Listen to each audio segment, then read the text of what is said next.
दोस्तों नमस्कार, मैं हूं पंडित अवनीश दुबे और आप सभी देख रहे हैं आपका अपना YouTube चैनल हिंदू हृदय को।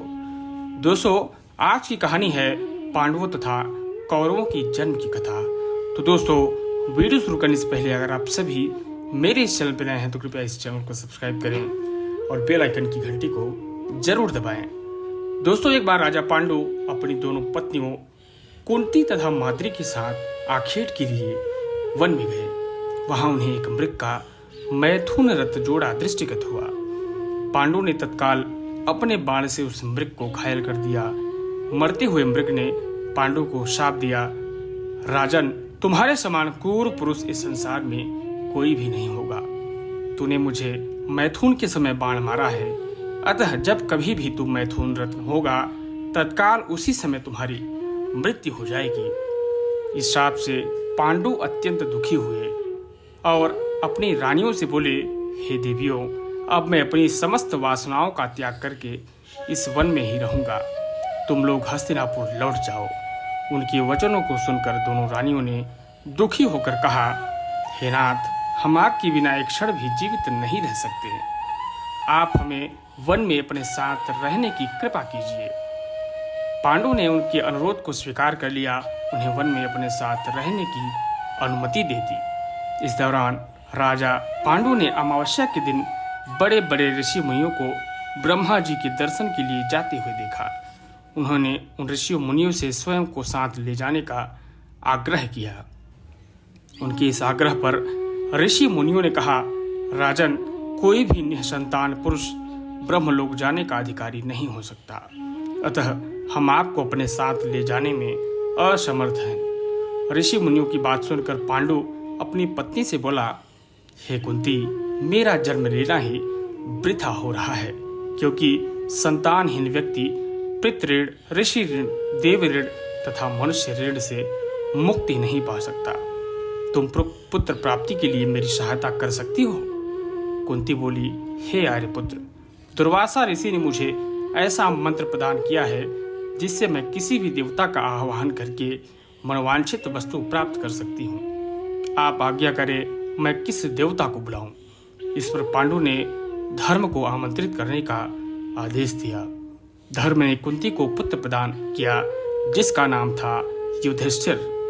कालांतर में पांडु ने कुंती को पुनः 2 बार वासुदेव तथा इंद्रदेव को आमंत्रित करने की आज्ञा दी।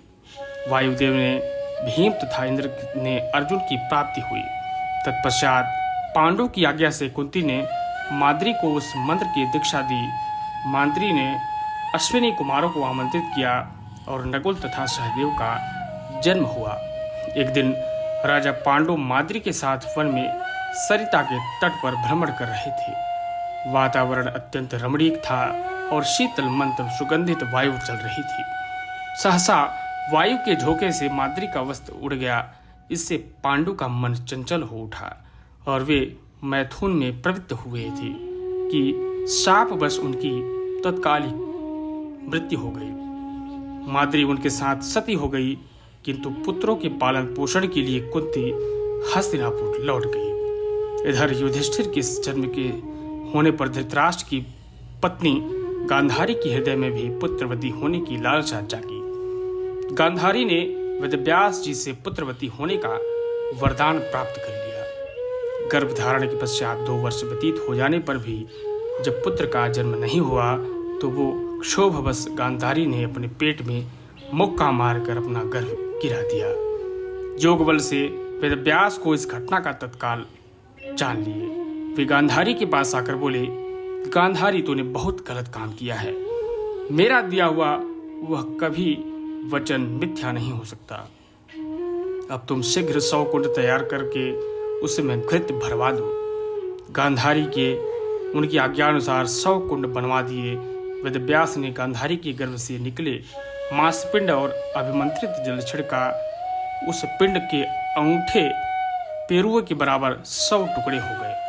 वेदव्यास ने उन टुकड़ों को गांधारी के बनवाने को 100 कुंडों में रखवा दिया और उन कुंडों को 2 वर्ष के पश्चात खोलने का आदेश दे दिया। अपने आश्रम चले गए। 2 वर्ष बाद सबसे पहले कुंड से दुर्योधन की उत्पत्ति हुई। दुर्योधन के जन्म के दिन कुंती का पुत्र भीम का भी जन्म हुआ था। दुर्योधन जन्म लेते ही गधी की तरह रेंगने लगा। ज्योतिषियों ने इसका लक्षण पूरे तरीके से जान लिया। उन लोगों ने धृतराष्ट्र को बताया, राजन, आपका यह पुत्र कुल का नाश करने वाला होगा, इसे त्याग देना ही उचित है। किंतु पुत्र मोह के कारण धृतराष्ट्र उनका त्याग नहीं कर सके। फिर उन कुंडों से धृतराष्ट्र के शेष 99 पुत्र एक दुःशला नामक एक कन्या का जन्म हुआ। गांधारी गर्भ के समय धृतराष्ट्र की सेवा में असमर्थ हो गई थी, अतएव उनकी सेवा के लिए एक दासी रखी गई। धृतराष्ट्र के सहवास से उन दासी का भी युत्सु नामक एक पुत्र हुआ। युवा होने पर सभी राजकुमारों का विवाह यथा योग्य कन्याओं के साथ कर दिया। दुःशला के विवाह जद्दत के साथ हुआ था। तो दोस्तों, इस वीडियो में इतना ही। अगर वीडियो आप सभी को पसंद आया तो इस वीडियो को लाइक करें, शेयर करें, कमेंट में अपना ये वीडियो आप सभी को कैसा लगा कमेंट करके हमें अवश्य बताएं। धन्यवाद।